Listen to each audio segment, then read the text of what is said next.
Hello అండి, good evening. పొద్దున్నుంచి పిచ్చిదానిలా ఉండి ఇప్పుడు ఏదో ఇలా వీడియో చేసుకుందామని కొద్దిగా అలా రెడీ అవుతుంటే మా వాళ్ళేమో విచిత్రంగా చూడడం ఒక్కటే తక్కువ అండి. మా ఇష్యూ అయితే అడిగేసింది కూడా, ఏంటి మమ్మీ వీడియోనా అని. నాకైతే నవ్వొచ్చింది. వీడియో అంటే ఏం లేదండి, జస్ట్ అందరూ చేసుకునేదే. అదేనండి, టీ అయితే చేస్తున్నాను. అది కూడా నా స్టైల్లో ఎలా చేస్తానో చూపిద్దామని ఇలా వీడియో అయితే చేస్తున్నానండి.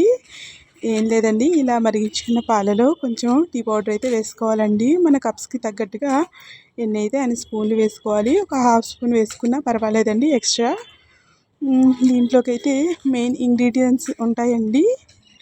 నేనైతే ఎక్కువగా వీటిని వేస్తూ ఉంటానండి. ఇంకా స్పెషల్గా కావాలంటే వేయాల్సిందే. నార్మల్గా అయితే ఒక అల్లం వేసుకున్నా సరిపోతుంది. లేదు ఇంకా స్ట్రాంగ్గా కావాలనుకుంటే 3 వేస్తే సరిపోతుందండి. ఇంకా థ్రోట్ ఇన్ఫెక్షన్స్ ఏమైనా ఉన్నా పోతాయి. ఇంకా డైజెషన్ కూడా చాలా బాగుంటుందండి, చాలా హెల్దీ కూడా. ఇంకా ఈ మూడింటిని అయితే క్రష్ చేసుకోవాలండి, 1 బై 1 వేసుకుంటూ. క్రష్ చేసుకున్నాక ఈ మిశ్రమాన్ని మరుగుతున్న టీలోనైతే వేసేయాలండి. వీటిని కూడా బాగా మరిగించుకోవాలి. బాగా మరిగితేనే కదండి అవి ఎక్స్ట్రాక్ట్ అవుతాయి.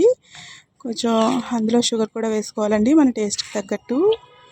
ఈలోగా మా టీ అవుతుంటే మా యషి ఏమో నాకు కూడా కాఫీ కావాలి అందండి.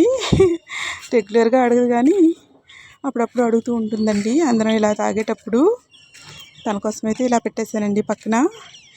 ఇంకా మా టీ అయితే మరిగిపోయిందండి. ఇంకా కొంచెం బాగా మరిగించుకోవాలండి. డైరెక్ట్గా పాలు అయితే ఇంకా ఎక్కువసేపు మరిగించుకోవాలి. ఆల్రెడీ మరిగినవి కాబట్టి కొంచెం సేపు సరిపోతుందండి. ఇలా మరిగించుకున్నాక ఫిల్టర్ చేసుకోవాలండి.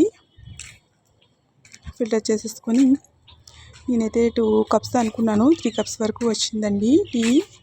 కప్స్ ఏమో కొంచెం చిన్నగా ఉన్నాయి. స్మెల్ అయితే చూస్తున్నానండి, బాగానే ఉంది, నాట్ బ్యాడ్.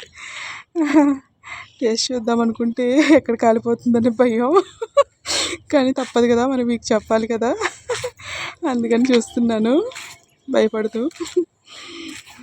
టేస్ట్ అయితే సూపర్గా వచ్చిందండి. నాకైతే అలవాటేనండి ఆ టేస్ట్. మీకు కూడా నచ్చితే ట్రై చేయండి. ఒకవేళ మీరు కూడా ఇలానే చేస్తే కామెంట్ చేయండి. Like and subscribe.